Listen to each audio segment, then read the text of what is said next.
कल आप लोग को पढ़ाया गया था हुरूफ तहज्जी। क्या पढ़ाया गया था? हुरूफ तहज्जी किसको कहते हैं, ये चीज मालूम हो गया।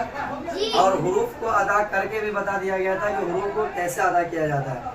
आज पढ़ना ये है कि जो हुरूफ जो अदा होते हैं तो हलक से लेकर यानी कि सीने के हड्डी यानी ऊपर वाली सीने की जो हड्डी है वहाँ से लेकर हमारे मुंह तक कैसे वर्ड अदा होता है, कौन सा वर्ड कहाँ से अदा होता है, ये आज हम पढ़ेंगे। ठीक है, देखिए ऊपर में सबसे पहले लिखा हुआ है बा मीम फा वाव। क्या लिखा हुआ है?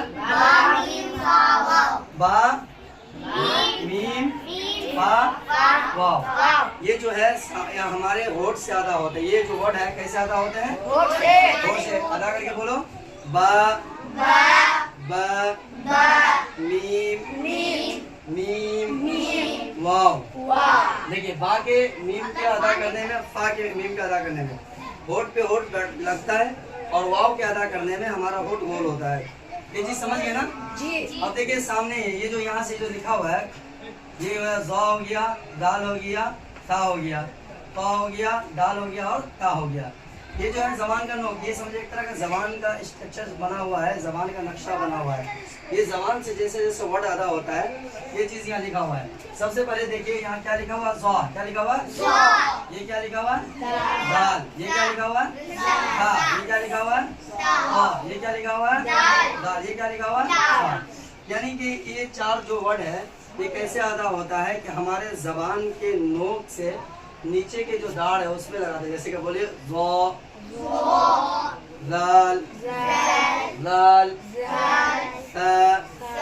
तो ये हमारे नोक जबान के नोक से ये चारों वर्ड अदा होते हैं। ठीक है, अब यहाँ देखिए यहाँ सीन लिखा हुआ है। क्या लिखा हुआ? सीन। सीन भी जबान के नोक से अदा होता है। स्वाद, ठीक है, नून, लाम, रा, जा। यानी ये जितना ऊपर का वर्ड लिखा हुआ है तो 1 2 3 4 5 6 7 8 9 10 11 12 यानी कि कुल 12 वर्ड जो जबान के सामने यानी जबान का आधा हिस्सा जो है ये देख ले, जबान का आधा हिस्सा है उससे आगे ये 12 वर्ड या अदा होता है। समझ गए ना? ये समझिए कि सामने के हिस्से से, मुंह के सामने के हिस्से से यहाँ से लेके बा से बा मीम फा वाव ज़ा दाल सा क़ा दाल सा ता, ये जो जितने वर्ड हैं ये जबान के आधे हिस्से से अदा होते हैं। ये चीज समझ गए ना? अब ये जबान का बीच का हिस्सा यहाँ दिया हुआ है कि जबान का जो बीच का हिस्सा है, जबान के 3 हिस्से होते हैं ना, यानी कि 3 हिस्सा किया गया है। अब जबान का बीच का हिस्सा खुद वर्ड अदा कीजिएगा तो आपको पता चलेगा कि हमारा वर्ड कैसे अदा होता है। बोले यहाँ पे जैसे या, इसका जो या को अदा करते वक्त जो हमारा जोर पड़ता है वो जबान के बीच हिस्से पे पड़ता है। किस हिस्से में पड़ता है? बीच हिस्से में पड़ता है। या अदा करिए तो आपको खुद पता चलेगा कि हमारा या अदा करते वक्त जबान के किस हिस्से पे ज्यादा जोर पड़ता है। इसको बोलिए या, शीन, शीन, शीन, जीम। तो ये पता चला ना आपको कि हमारा वर्ड जो अदा हुआ तो जबान के किस हिस्से पर इसका जोर पड़ा? किस हिस्से पे जोर पड़ा?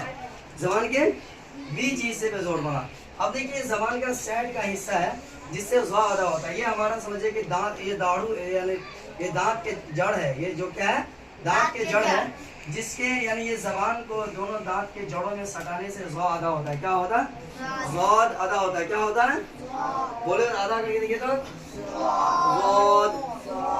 दोनों जबान के किनारे को दांत यानी दांत का जो जड़ है उसमें सटाइए, वहाँ पे से ज़ाद निकालिए तो वहाँ से ज़्यादा होगा। बोलिए ज़ाद। ठीक है, अब ये जबान का लास्ट हिस्सा है जिससे क्या होता है कि बड़ी कॉफ और छोटी कॉफ अदा होता है।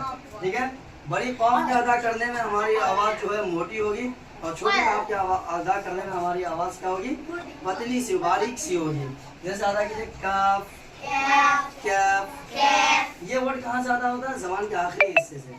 कहाँ से अदा होता है? जबान के आखिरी हिस्से से। बोलिए काफ, ऑफ। ये चीज समझिए। बस आज के लिए इतना ही, तो कल बाकी रहेगा इंशाल्लाह आपको बताया जाएगा। और ये चीज समझ लीजिए और समझ के पढ़ेंगे तो इंशाल्लाह आपको फायदा होगा। ठीक है।